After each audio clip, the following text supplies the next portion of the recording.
ಒಂದು ಸುರೇಶ್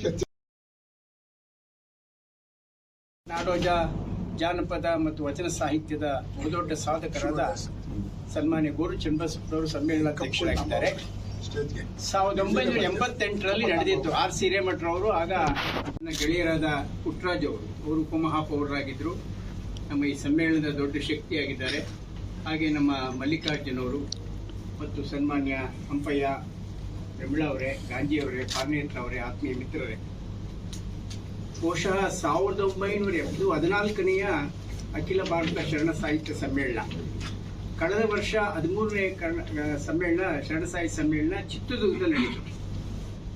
ಆಗ ನಮ್ಮ ಸಿದ್ದರಾಮ ಬೆಲ್ದಾಳ್ರವರು, ಅದಕ್ಕೆ ಶರಣ ಬೆಲ್ದಾಳ್ರವರು ಸಮ್ಮೇಳನಾಧ್ಯಕ್ಷರಾಗಿದ್ದರು.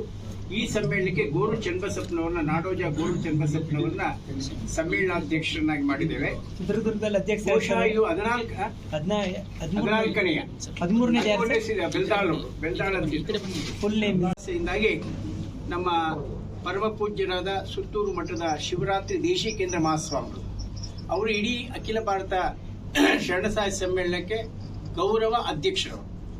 ಅವರ ಒಂದು ಸ್ಫೂರ್ತಿ ಮತ್ತು ಪ್ರೋತ್ಸಾಹದಿಂದ ನಾವು ಸನ್ಮಾನ್ಯ ಎಂ ಬಿ ಪಾಟೀಲ್ರು, ನಮ್ಮ ನೆಚ್ಚಿನ ಸಚಿವರು ಮತ್ತು ಈ ಸ್ವಾಗತ ಸಮಿತಿ ಅಧ್ಯಕ್ಷರಾದ ಎಂ ಬಿ ಪಾಟೀಲ್ರವರ ಒಂದು ಪ್ರೋತ್ಸಾಹದಿಂದಾಗಿ ಮತ್ತು ಗೆಳೆಯರಾದ ಪುಟ್ಟರಾಜ್ ಅವರು, ವಿಶೇಷವಾಗಿ ಪುಟ್ಟರಾಜ್ ಅವರು, ನಮ್ಮ ಗಂಗಾಂಬಿಕೆ ಮಲ್ಲಿಕಾರ್ಜುನ್, ಇವರೆಲ್ಲರ ನಮ್ಮ ಪದಾಧಿಕಾರಿಗಳ ಸಹಯೋಗದೊಂದಿಗೆ ಈ ಸಮ್ಮೇಳನವನ್ನು ನಾಗರಾಜ್ ಮೂರ್ತಿಯವರು ಬೆಂಗಳೂರಿನಲ್ಲೇ ಮಾಡಬೇಕು ಅನ್ನೋ ಅವರ ಒತ್ತಾಸೆ. ಯಾಕೆಂದರೆ ಬೆಂಗಳೂರಿನಲ್ಲಿ ಸಾಹಿತ್ಯದ ಡಿಂಡಿಮ ಬಾರಿಸಿರಲಿಲ್ಲ, ಶರಣ ಸಾಹಿತ್ಯ ಡಿಂಡಿಮವನ್ನ. ಈ ಹಿಂದೆ ನಿಮಗೆಲ್ಲ ಕೊಟ್ಟಿದೆ.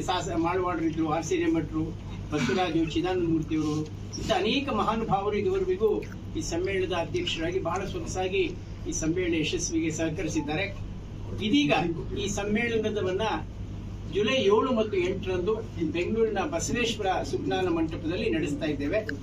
ಸುಮಾರು 1,000 ಪ್ರತಿನಿಧಿಗಳು ಹೊರ ನಾಡಿನಿಂದ, ಅಂದ್ರೆ ಹೊರ ರಾಜ್ಯದ ವಿವಿಧ ಭಾಗಗಳಿಂದ ಬರ್ತಾ ಇದ್ದಾರೆ.